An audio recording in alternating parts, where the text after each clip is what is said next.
सद्गुरुनाथ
नमो ब्रह्मण्य देवाय गो ब्राह्मणे हिताय जगद्रिताय कृष्णाय गोविंदाय नमो नमः मनोजुवत्मारुतुल्यवेगम् जितेन्द्रियं तत्त्वता परिष्टं वातात्मजं वानरयोपमुख्यं श्रीरामदूतं शरणं प्रपद्ये महारुद्र भगवान की जय। बुद्धिर्बलं यशोधैर्यं निर्भयत्वनुमागुता अजायं वाक्पटुपञ्च हनुमत्तवदर्शनास्मरे। सद्गुरुनाथ देवता भूर्मा मुख्य प्राणमः रुद्र देवताय नमः। धूपम् अग्रापयामि दीपं दर्शयामि निवेद्य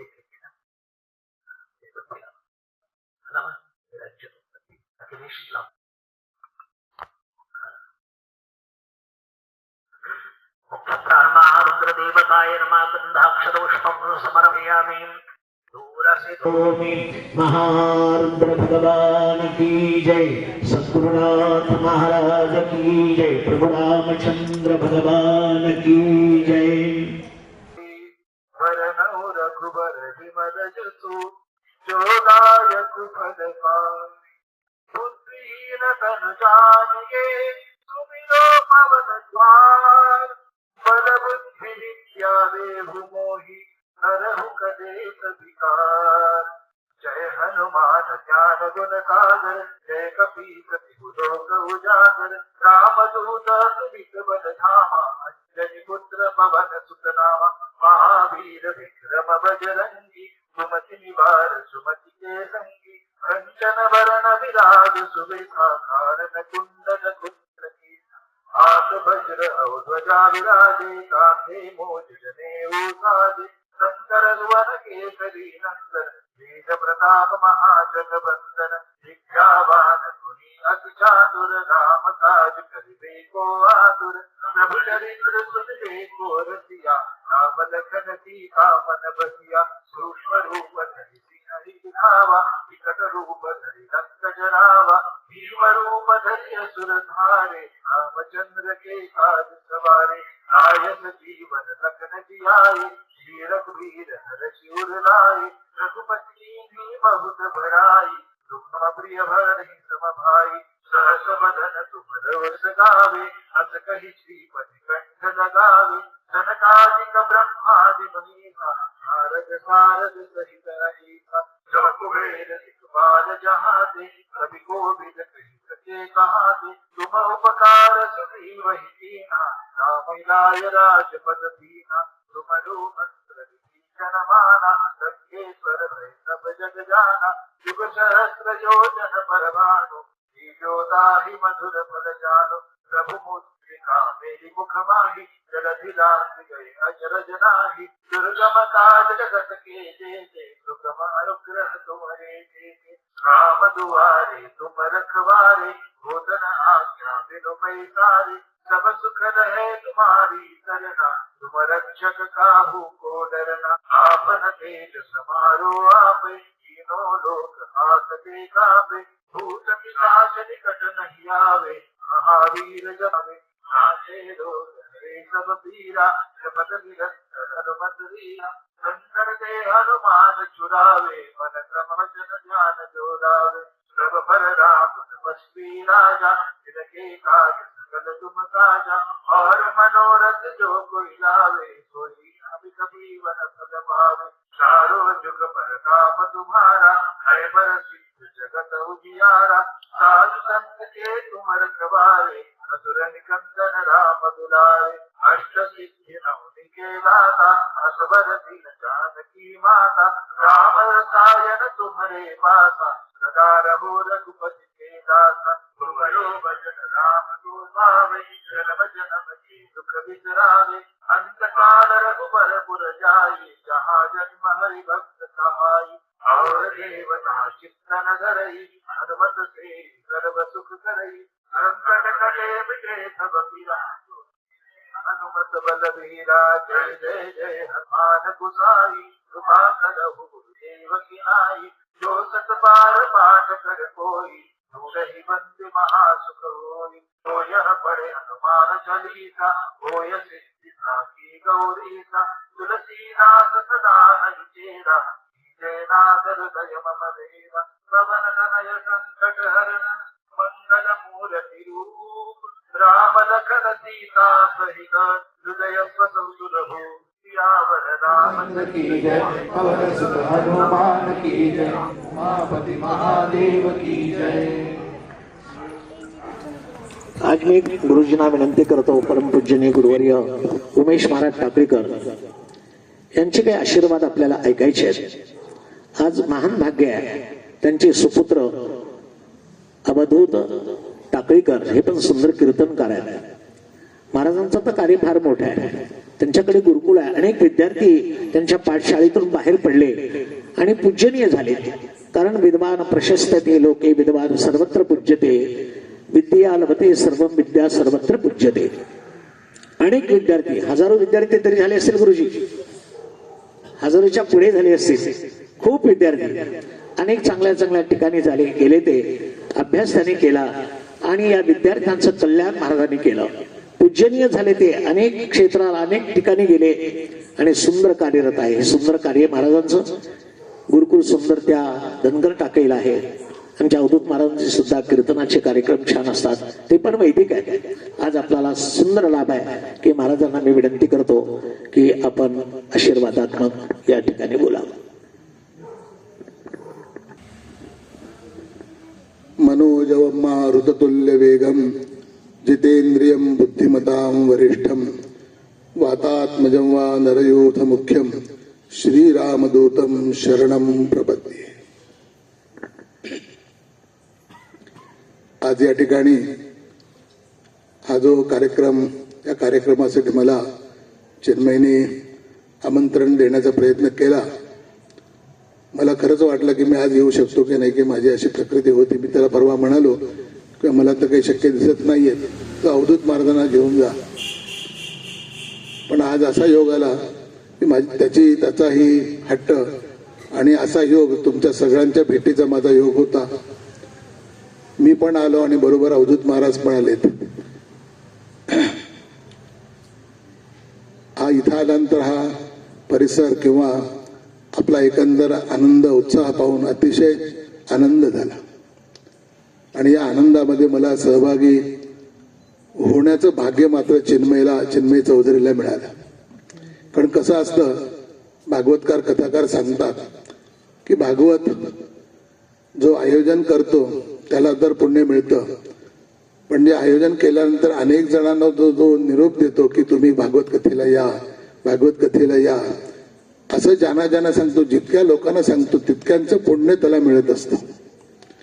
आणि त्याचप्रमाणे आज इतक्या जणांनी हनुमान चालिसाचा पाठ या ठिकाणी म्हणला, अतिशय आनंद झाला. आणि ही आज काळाची गरज आहे. अनेक वर्षापासून अनेक आपण प्रसंग पाहतो, पण आपण हिंदू एकत्र येणं फार अवघड झाले. कारण काय, आपण फार बुद्धिमान लोक आहोत आणि प्रत्येकाला वाटतं की मी शहाणा तू शहाणा, मी शहाणा तू शहाणा, याचाच विचार करतो आणि त्यामुळे आपण खूप मागे जायला लागलो. पण आता मात्र हे लोकांना कळून चुकलं की नाही, आपल्याला एकत्र आलं पाहिजे. आमचे पंतप्रधान म्हणतात, एक आहे तो सेफ आहे. म्हणजे आपली जर एकी जर झाली तरच आपण सेफ राहणार आहोत. आणि आपल्याला शिवाजी महाराजांनी पण हेच सांगितलं, मारुतीरायांनी हेच सांगितलंय, हनुमंत श्रीरामाने पण हेच सांगितलेलं आहे. आणि त्यातलाच एक प्रसंग म्हणून सांगतोय की आपण हे जे सगळे उपद्व्याप करतो, आपण म्हणतो बुद्धिमतां वरिष्ठम, मारुतीरायाला म्हणलेले बुद्धिमतां वरिष्ठम, बुद्धिमतांचा तो त्यांच्यापेक्षा मोठा असतो.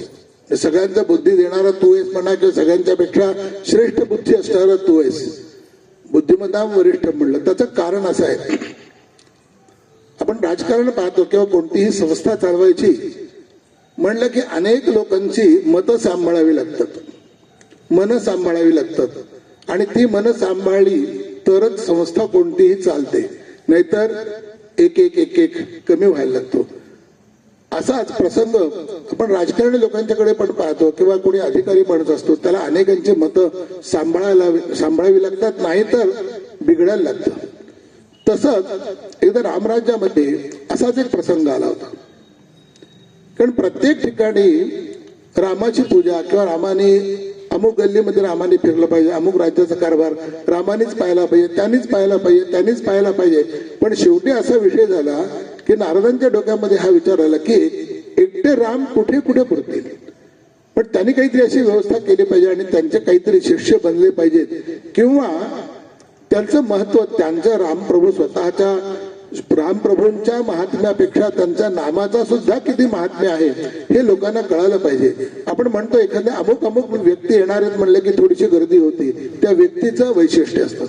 तसं रामनामाचं महात्म्य काय हे समाजाला कळून दिलं पाहिजे. याच्यासाठी आपल्याला माहिती आहे नारदांचा कारभार काय आहे की जिथं कमी तिथं ओणी कुठली तरी शोधून काढायची आणि त्याचं सांत्वन करायचं. अशाच पद्धतीने एके दिवशी नारदांनी विचार केला की एका ठिकाणी राज्यसभा होती, मंत्रिमंडळाची सभा होती आणि त्यात मंत्रिमंडळामध्ये ऋषी मुनी सुद्धा होते. हे मध्यंतरीच्या काळामध्ये हा प्रसंग संपून गेला होता, पण मोदींच्या काळापासून हा परत संपर्क सुरू झाला. ऋषी मुनी सुद्धा, संत महात्मे सुद्धा या गोष्टीला यायला लागलेत. तसाच एक प्रसंग होता आणि अनेक राजे त्या बैठकीसाठी चालले होते. एक राजा नारदांना रस्त्यामध्ये भेटला आणि नारदांनी विचारलं की अहो राजेसाहेब कुठे चाललात तुम्ही. ही कथा आमच्या माधव महाराजांना पूर्ण माहिती असेल, आपल्याला बऱ्याच जणांना माहिती असेल, पण थोडक्यात सांगण्याचा प्रयत्न करतोय. तर त्या राजाने सांगितलं की आज बैठक आहे, सगळ्या देवांची आणि राजांची ऋषींची बैठक आहे, त्या बैठकीला चाललो. तर नारदांनी सांगितलं छान छान गोष्ट आहे, त्या ठिकाणी बैठकीला तू अवश्य जा, पण एक मी सांगितलं एक माझं ऐक. तर त्यांनी सांगितलं, आता नारदांनी एखादी गोष्ट सांगितली आणि ती ऐकायची नाही असं काही शक्य नाही, म्हणून नारदांनी सांगितलं की तिथे विश्वामित्र ऋषी आलेले असतील, सगळ्यांना तू नमस्कार कर, ऋषी सगळ्या ऋषींना नमस्कार कर, पण विश्वामित्र ऋषींना नमस्कार करू नकोस. त्या राजांनी विचारलं की नारद मुनी तुम्ही असं का म्हणता, कारण विश्वामित्र सुद्धा श्रेष्ठ आहेत, पण त्यांना नमस्कार करू नको असं का म्हणताय, ते तुला वेळ आल्यानंतर सांगेल असं सांगितलं. नारद मुनी निघून गेले. विश्वामित्र ऋषी त्या बैठकीमध्ये राजेसाहेब पोहोचले आणि नमस्कार केला मोठ्यानं. आणि ज्यावेळेस विश्वामित्र ऋषींच्या समोर हे राजे आले त्यावेळेस मात्र त्यांनी नमस्कार न करता पुढच्या ऋषींना नमस्कार केला. तुम्हाला माहिती आहे विश्वामित्र ऋषींचा राग कसा आहे. तो विश्वामित्र ऋषींना खूप प्रचंड राग आला, कारण दुसरं जग निर्माण करण्याची शक्ती त्यांच्यात आहे. सर्वात श्रेष्ठ गायत्री मंत्र ज्यांनी निर्माण केला एवढं सामर्थ्य त्यांच्यात आहे. आणि त्यांना नमस्कार न करता पुढच्या ऋषींना नमस्कार केला, त्यामुळं विश्वामित्र ऋषींचा अपमान झाला. अपमान झाल्यासारखं त्यांना वाटलं. आणि त्या बैठकीतून विश्वामित्र ऋषी उठून सरळ कुठे गेले असतील तर अयोध्येला रामराज्यामध्ये गेले आणि राजवाड्यात गेले. राजवाड्यात गेल्यानंतर पहिल्यांदा अडवलं कोणी, सेवकाने अडवलं. त्यांनी कोण पाहिजे तर त्यांनी सांगितलं मला रामाला भेटायचंय. ठीक आहे, ते सेवकांनी त्यांचा अवतार पाहून सेवकाने आत सोडलं. पण आत गेल्यानंतर सुद्धा एका द्वारावर लक्ष्मणजी होते. लक्ष्मणाने विचारलं की महाराज नमस्कार केला. त्यांना ऋषीला विश्वामित्र ऋषीने नमस्कार केला आणि विचारलं महाराज काय पाहिजे तुम्हाला. मला आत्ताच्या आत्ता रामाला भेटायचंय. तर लक्ष्मणाने सांगितलं की रामराजे झोपलेत, विश्रांती घेत आहेत, थोडस आपण बसा, पाणी वगैरे प्या, आपण दमून आलेले दिसतात. लक्ष्मणाने पूर्ण चौकशी केली, त्यांना यथोचित मान पण दिला, पण त्यांच्याजवळ डोक्यामध्ये राग होता. नाही, मला आत्ता रामाला भेटायचंय. जगामध्ये काय चाललंय हे सगळा विचार सोडून राम झोपतो कसा याचा राग. राम निद्रा करतायत किंवा आराम करतायत हे कसं शक्य आहे. तिथे जगामध्ये काय चाललंय, राज्यामध्ये काय चाललंय याची त्यांना चाहूल नाही, म्हणून अजून संतापले. आणि संतापले थोडस. लक्ष्मणजी समजून सांगतात पण ते काय ऐकायला तर नाही. त्यांनी ह्या आवाजामध्ये रामराजे जागे झाले आणि बाहेर येऊन पाहतात तर विश्वामित्र मुनी त्या ठिकाणी उपस्थित आहेत, लाल झालेले दिसतात. लगेच रामराजांनी नमस्कार केला आणि कारण विचारलं काय झालं, काय मी तुमची सेवा करू. त्याला सुद्धा विश्वामित्र ऋषी बोललेच, म्हणाले इतकं राज्यामध्ये सगळं धिंगाणा झाले, मनाप्रमाणे लोक वागतायत आणि तू भराकत आराम करतोस. असं म्हणल्यानंतर रामराजांनी हात जोडले. नाही महाराज, काय असेल तर सांगा, चुकी झाली असेल मला क्षमा करा आणि मला काय अडचण आली ते सांगा. अरे मी या सभेमध्ये गेलो होतो आणि मला नमस्कार न करता दुसऱ्या ऋषींना नमस्कार माझ्यासमोरून निघून गेला, पण मला नमस्कार केला नाही, माझा अपमान केला. असं म्हणल्याबरोबर रामराजे लगेच त्याने आपली प्रतिज्ञा केली, 3 दिवसाच्या आत त्याचं मुंडकं छाटून मी तुमच्या हातात देईल. अशी प्रतिज्ञा केल्याबरोबर थोडस विश्वामित्रांना काय म्हणतात थोडासा श्वास घेतला त्याने, की समाधान झालं की नाही कोणीतरी आहे आणि हा राम एकवचनी आहे, तो बोललं त्याप्रमाणे चालणारा माणूस आहे, म्हणून त्यांना थोडासा विश्वास आला. मग शांत झाले आणि निघून गेले. आता रामाने विचार सुद्धा केला नाही की हे करणारं कोण आहे, हा अपमान करणारं कोण आहे. तर त्यांनी त्या राजाचं नाव सांगितलं की ह्या राजाने माझा अपमान केला. ठीक आहे म्हणाले, काही हरकत नाही. 3 दिवसाची मुदत, 3 दिवसाच्या आत त्याचं मुंडकं मी तुमच्या हातात आणून देतो. आता रामराजाची सुरुवात तयार झाली. आता लक्ष्मणाला पण सांगितलं की त्या राजाला आपल्याला मारायचं आहे, सैन्य तयार करा, अमोक तमोक सगळं विचार केला सगळा. आणि लक्ष्मणाला सांगितलं की कुठे येतो राजा शोध. आता राजा शोध, राजाला ही गोष्ट कळाली की रामानी अशी प्रतिज्ञा केलेली, हे त्या राजापर्यंत गेलं. आणि राजापर्यंत गेल्यानंतर राजाला मात्र तळमळ लागली, आता काय करावं, कारण त्याच्या पुढे आपलं काही चालणं शक्य नाही. म्हणून तो लागला परत नारदांच्या मागे. नारद पुढे भेटतात ते पाहू लागला, पण त्याला कुठे सापडणार. पण एके दिवशी अगदी हताश होऊन एका झाडाखाली बसला आणि त्याच ठिकाणावर नारद जाताना त्यांनी पाहिल्याबरोबर पटकन नारदांचे पाय धरले. महाराज, मला या संकटातून वाचवा, माझं काही खरं नाही, 1 दिवस पार पडला, अजून 2 दिवस बाकी आहेत.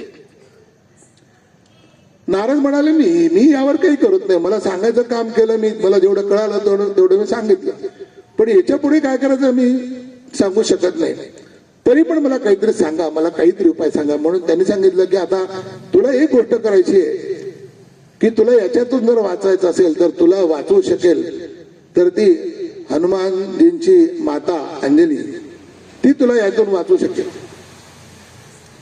असं म्हणल्यानंतर त्या गुहेमध्ये ज्या ठिकाणी अंजनी तपश्चर्येला बसली होती आणि त्यांनी सेविकांना सांगितलं होतं गेटवर की आज गुहेमध्ये कोणालाही येऊ द्यायचं नाही असं सांगितलं होतं. आणि मारुतीराय कुठेतरी फिरायला गेलेले होते आपल्या आपल्या कामासाठी. आणि तिथे आल्यानंतर तिथे तो राजा आला. राजा आल्यानंतर राजाने विचारलं त्या सेविकांना की मला अंजनीचं दर्शन घ्यायचं आहे, त्यांच्याकडे काही माझं काम आहे. तर त्यांनी सांगितलं की त्यांचे परमिशन नाही, ते अनुष्ठानाला बसलेले आहेत, तपश्चर्येला बसलेले आहेत आणि त्यांना काही दर्शन घेण्यासाठी त्यांनी सांगितलेलं कमीत कमी 3 महिने मला कोणीही उठवायचं, जागा करायचं नाही किंवा आत कोणाला पाठवायचं नाही. असं म्हणल्यानंतर इलाज नाही, तिथंच दरवाजामध्ये ठाम ठोकून पडले. काय करावं का? नारदाने सांगितले तीच तुला वाचवू शकते असं सांगितलेलं आहे. म्हणून राजे त्याच ठिकाणी बसून राहिले आणि नामस्मरण करत बसले, देवा मला वाचव, देवा मला वाचव. असं नामस्मरण करता करता तितक्यात मारुतीराय आले, कुठे बाहेर गेले होते ते आले आणि राजाला विचारलं की तुम्ही इथे का बसलात? तुमच्या आईचं दर्शन घ्यायचंय, माझी काही अडचण येते, त्यांना भेटायचे. तर त्याने सांगितलं काही हरकत नाही, ठीक आहे. तर आत गेल्यानंतर मारुतीराय त्यांना हात घेऊन गेले. मारुतीरायाने पण नमस्कार केला, त्या राजाने पण अंजनी मातेला नमस्कार केला. त्याने आशीर्वाद दिला, दीर्घायुष्यमस्तु. त्या राजाने विचारलं, माताजी या जन्मातला की पुढच्या जन्मातला आहे तुम्ही आशीर्वाद देता? असं म्हणल्यावरती खळबळून जागे झाले. आणि काय झालं विचारलं. त्यांनी सांगितलं मला 3 दिवसामध्ये माझं मुंडकं छाटलं जाणार आहे आणि अशी प्रतिज्ञा आहे. ते गडबडीमध्ये कोणाची प्रतिज्ञा आहे हेही माहीत नाही. आशीर्वाद तर दिला गेला. तर आता हनुमंताला सांगितलं अंजनी मातेने की आता याचं रक्षण करण्याची जबाबदारी तुझी. मग नंतर हनुमंतांनी विचारलं त्या राजाला की व कोणी प्रतिज्ञा केली आहे? तर त्यांनी सांगितलं ही प्रतिज्ञा तुझी माझी नसून ही रामप्रभूंची प्रतिज्ञा आहे. अरे बापरे म्हणले, आता रामप्रभूंची प्रतिज्ञा आणि त्याच्यातून वाचवायचंय. अंजनी मातेचा आदेश तिचं ऐकलं पाहिजे, तेही सांभाळलं पाहिजे. हे काय करावं याच्यासाठी काही प्रयत्न झाले. मग हनुमंतांनी काय केलं, ठीक आहे म्हणाले, काही हरकत नाही, तू बिंदास्त जा, पण मी सांगितल्याप्रमाणे तुला करावं लागल. आजपासून श्रीराम जय राम जय जय राम हा जप करायला सुरू. अजून 2 दिवस बाकी आहेत ना. 2 दिवसामध्ये 1 दिवस तुझा तू राजवाड्यात जाऊन जप कर, 1 दिवस माझ्या जवळ येऊन बस आणि माझ्या बरोबर जप कर. आता राजाने ऐकलं. शेवटी तिला मरणाची भीती होती. त्याने अखंड नामस्मरण केलं. आणि मग 3ऱ्या दिवशी मारुती एका ठिकाणी जंगलामध्ये बसलेला होता आणि त्याच्या जवळ येऊन दोघांनी मिळून भजन ते सुरू केलं. इकडे लक्ष्मणाने विचार केला की त्याला खूप शोधलं, पण रामाने विचारलं लक्ष्मणा मारुती सापडले की नाही, हनुमान सापडला की नाही? तर त्यांनी सांगितलं की देवा नाही मला सापडले, मी खूप जंगलामध्ये पाहिलं पण ते काही सापडले नाही. तर असं कसं शक्य आहे?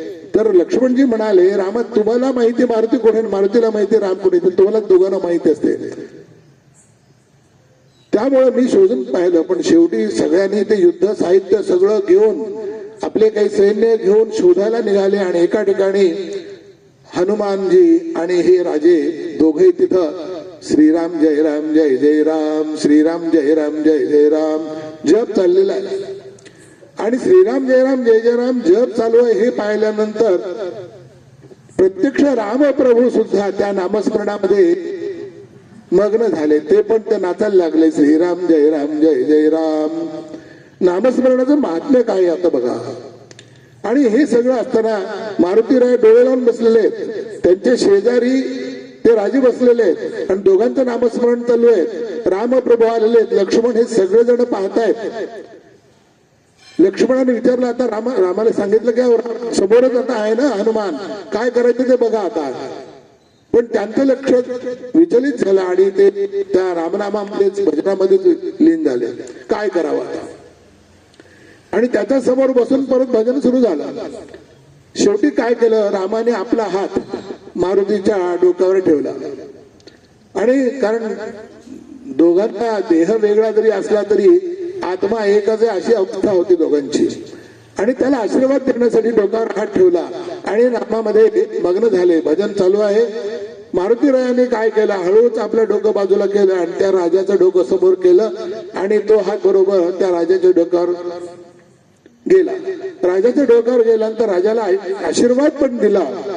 रामाने मनोमन आशीर्वाद दिला आणि डोळे उघडले, भजन थांबलं, डोळे उघडले, पाहिलं तर त्या राजाच्या डोक्यावर आशीर्वाद. अरे बापरे, म्हणले काय करायला गेलो आणि काय झालंय आपलं. आता शेवटी रामाने हनुमंताला विचारलं की हनुमंत आता काय करू सांग. हनुमंत म्हणते तुम्ही राजे आहात, मी सेवक आहे, तुम्ही काय सांगा तो आदेश मागा.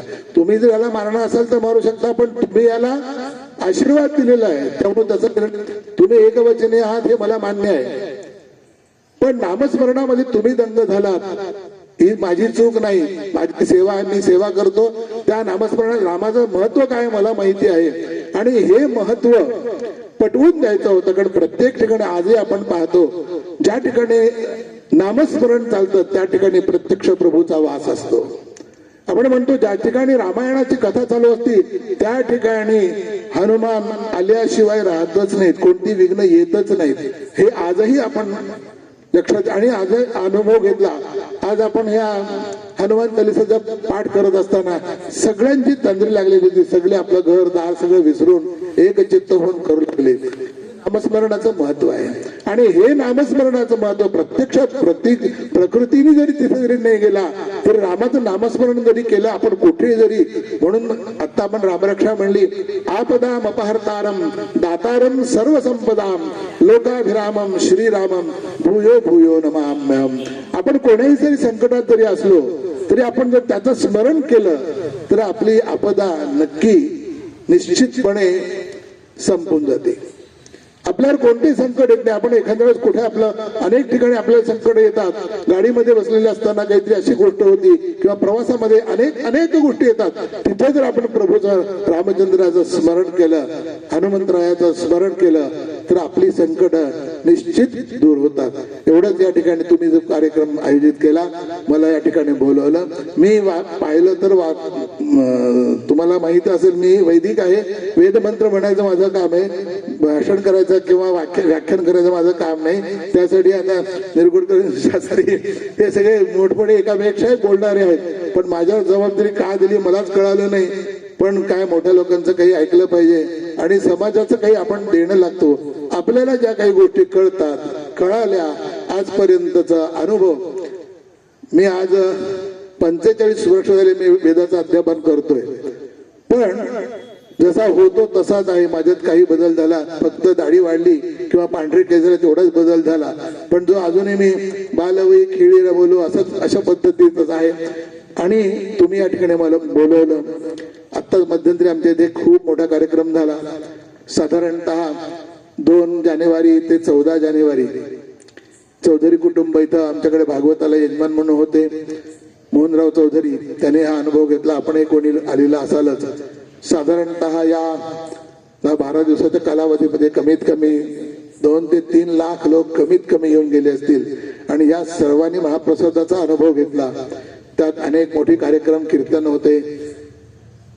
चंद्रशेखर महाराज देगलूरकर, त्याच्यानंतर मुकुंद काका किंवा भगरे शास्त्रींचं भागवत कथा होती. अशा या सगळ्या कार्यक्रमातून नेमका बाहेर पडू लागलो आणि हे मला थोडंसं आवड झालं होतं. पण प्रभुरायांनी यांनी मला कालच सांगितलं महाराज काही होत नाही, तुम्ही येता तुमची प्रकृती बरी होती.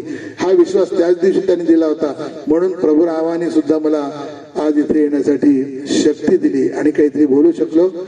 माझ्या वाणीला विराम देतो. धन्यवाद. महाराजांनी खूप छान आपल्याला विवेचन दिलं. रामनामाचं महत्व सुंदर सांगितलं. हनुमंताची उपासना काय करते, रामाचं नाम काय करताय. रामत्व तो अधिकम नाम निश्चित मितता मती तया तो तारितो अयोध्या नामना तो भुवनत्रम. रामचंद्रनं अयोध्या तारली पण नामाने त्रिभुवन या ठिकाणी सर्व लोक मृत्यू पाताळ लोक तारलं. बरं एवढी ताकद त्या नामामध्ये आहे. अवधूत महाराजांना मी म्हणतो की आपण सांगतोय की आपण 2 शब्द या ठिकाणी आशीर्वाद. आमच्या चिन्मयीची खूप इच्छा आहे, तळमळ आहे त्याची.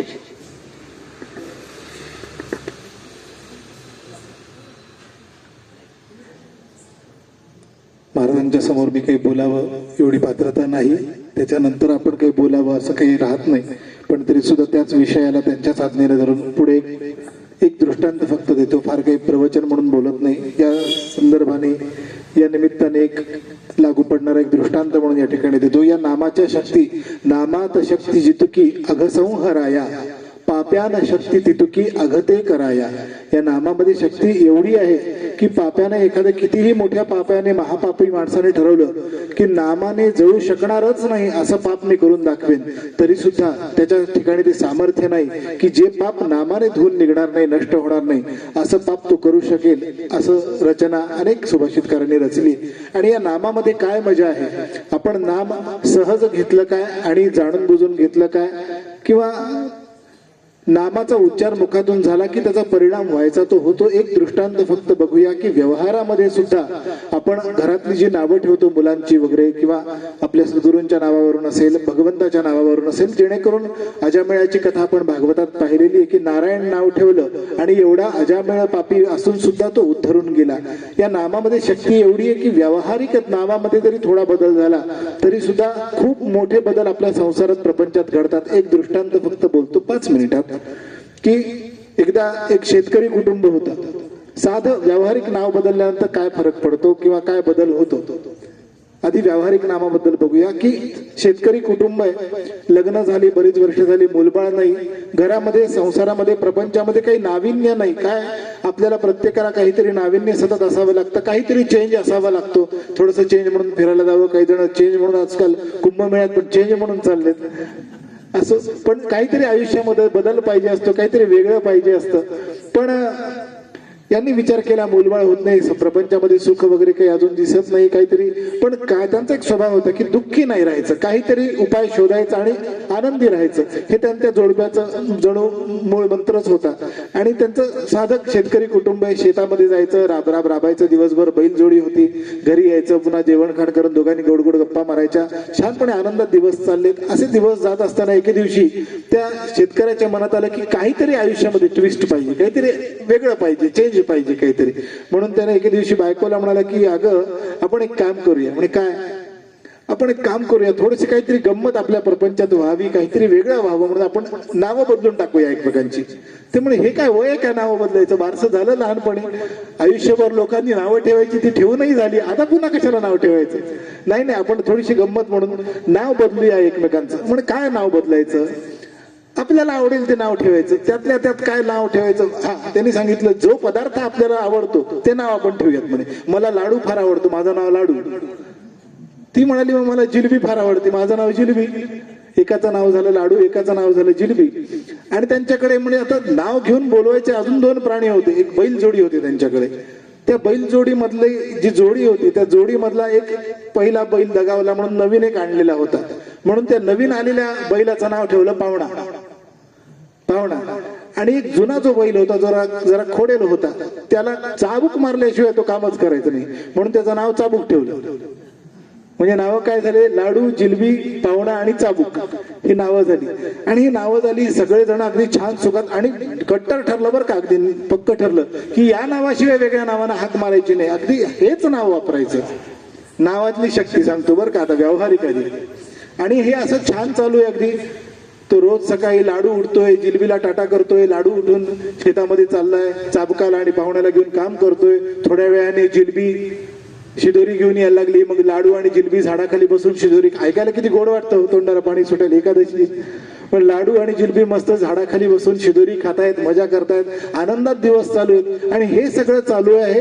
आणि हे सगळं चालू असताना एके दिवशी गंमत अशी झाली, आता रोज चालू आहे, एक प्रसंग असा घडला की एक खरा पाहुणा, खराच यांचा पाहुणा, शेतामध्ये, हा जो लाडू होता शेतामध्ये काम करत होता. चाबूक आणि पाहुण्यासोबत हा लाडू शेतामध्ये काम करतोय. काम करत असताना, नावं लक्षात राहत आहेत ना, हा, शेतामध्ये काम करत असताना तेवढ्यात खरा पाहुणा आला. आणि पाहुणा आल्यानंतर नेमका दुपारी जेवायच्या वेळी शिदोरी सोडायची वेळ, जिलबी नुकतीच टोपली देऊन घरी गेली होती, काहीतरी काम होतं म्हणून शिदोरीची टोपली दिली, जिलबी घरी गेली होती. आणि हा लाडू आला त्या शिदोरीच्या टोपलीजवळ, आता जरा आऊत बाजूला ठेवलं, बैलांना बांधला होता झाडाला, सावलीमध्ये बांधलं आणि झाडाखाली येऊन बसला. शिदोरी सोडणार तेवढ्यात पाहुणा आला, बैल नाही बरं का, खरा पाहुणा आला. आणि पाहुणा आल्यानंतर तो पाहुणा आता लाडूला म्हणावं लागलं, या या कधी आलात, या या बसा बसा जेवायला. लाडूच्या जवळ तो बसला आणि बसल्यानंतर त्याने शिदुरी उघडली, 2च भाकरी होत्या. त्याने विचार केला माझंही पोट भरणार नाही, याचंही पोट भरणार नाही, म्हणून त्याने संकोचत विचारलं की म्हणे पाहुणे इथे जेवण करता का घरी जाता? घरी जिलबी आहे म्हणे, घरी जरा तुमचं व्यवस्थित जेवण होईल. जिलबी म्हणलं की ह्याच्या पोटाला आग पडली होती, सकाळपासून चालत आलेला होता, पण जिलबीचं नाव काढल्यानंतर हा म्हणाला घरी जिलबी आहे तर सोडायची कशाला? तो म्हणाला नाही नाही, मी सकाळी नाश्ता करून पोटभर नाश्ता करून आलो, घरी जाऊन जेवतो. आता हा तो ठीक आहे, मग त्याला घरी पाठवून दिलं. तो म्हणाला मी पण येतोच, जरा यांना बांधतो आणि मी येतोच म्हणाले, चाबूक वगैरे पाहुणा वगैरे आवरून ठेवतो सगळं. तो गेला घरी. घरी गेल्यानंतर जिलबीने बघितलं कोणतरी पाहुणा आलाय, तिने दार उघडलं, बसायला आसन दिलं, पाणी वगैरे दिलं. आणि दुपारची वेळ झाली, जिलबी जेवायला बसतच होती, पण तिने विचार केलं आत्ता जेवताय की लाडू आल्यानंतर जेवता? त्याने विचार केला जिलबी आहे, अजून लाडूही मिळणार आहे, कशाला सोडायचं? नाही नाही, सकाळी नाश्ता पोटभर झालेला आहे, लाडू आल्यानंतर जेवतो म्हणाला. एवढ्यामध्ये आता हे वाट बघत बसले, जिलबी आपल्या स्वयंपाकघरात काम करत बसली.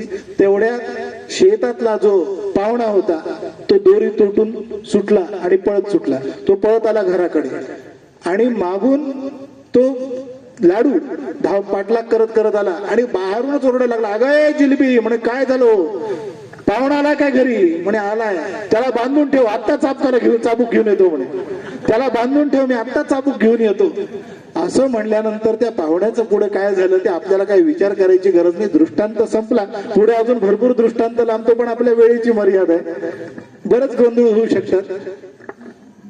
पाहुण्याला बांधून ठेव, मी चाबूक घेऊन येतो असं म्हणल्यानंतर पाहुण्याने मागच्या कंपाऊंड वरून उडी मारली का त्याचा शाहिस्तेखान झाला आपल्याला माहिती नाही, पण तो पसार झाला, परागंद झाला. व्यावहारिक नावं बदलल्यानंतर जर एवढा परिणाम होतो तर लक्षात घ्या, भगवंताचं नाम आपण जर मुखात धारण करत राहिलो तर संपूर्ण संसार, संपूर्ण विश्व, संपूर्ण ब्रह्मांड त्या नामाच्या शक्तीने भारून जातं आणि आपल्या बाजूला त्या नामाचं एक सुरक्षा वलय तयार होतं. या वलयाने आपलं कल्याण झाल्याशिवाय राहत नाही आणि ते नक्की होतं. आपणही सर्वजण या ठिकाणी जमलात आणि खरोखर या नामाचं वलय, या जपाचं वलय आपणही अनुभवलं की जेव्हा पाठ सुरू झाले, आल्यानंतर जरा थोडा वेळ 5-10 मिनिटं घरची इकडची तिकडची कुजबूज गप्पा टप्पा चालू होत्या, पण जसे पाठ सुरू झाले सगळ्यांचं लक्ष पूर्णपणे त्या पाठांमध्ये केंद्रित झालं आणि सगळे नाममय होऊन गेले.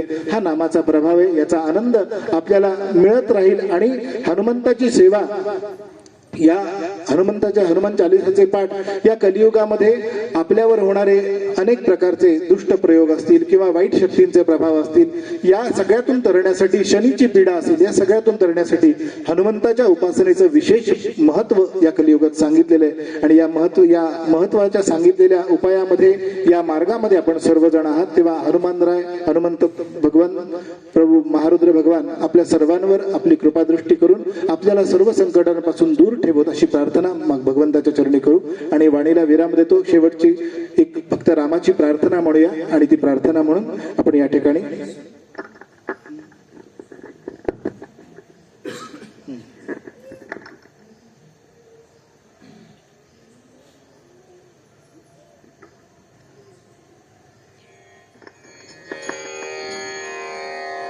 ज्याचे वंशी कुलधर्म राम सेवा, ज्याचे वंशी कुलधर्म राम सेवा, त्याच वंशी मज जन्म देगा देवा. हो त्याच वंशी मज जन्म देगा देवा. ज्याची वाणी रंगली राम नामी, ज्याची वाणी रंगली राम नामी, त्याचा माझा सहवास घडो काही. हो त्याचा माझा सहवास घडो काही. वारंवार विनंती परिसावी. हो वारंवार विनंती परिसावी. दया सिंधूची पूर्ण कृपा व्हावी. हो दया सिंधूची पूर्ण कृपा व्हावी. म्हणे उद्धव चिदघन महाराज, म्हणे उद्धव चिदघन महाराज, घडू मज हो रामदासाचा संग घडू मज ज्याचे वंशी कुलधर्म राम सेवा हो ज्याचे वंशी कुलधर्म राम सेवा त्याचे वंशी मज जन्म देगा देवा हो त्याचे वंशी मज जन्म देगा देवा हो त्याचे वंशी मज जन्म देगा देवा सियावर रामचंद्र की जय. आरती आता करायची आहे. आज आपला नित्य एकादशी प्रमाणे छान सुंदर कार्यक्रम झाला. आरती करता चिन्मय नाही तू आपण करावी महाराजांचं. अरे चिन्मय तू केलं पाहिजे. ये इकडं आशीर्वाद असतात महाराजांचे फक्त.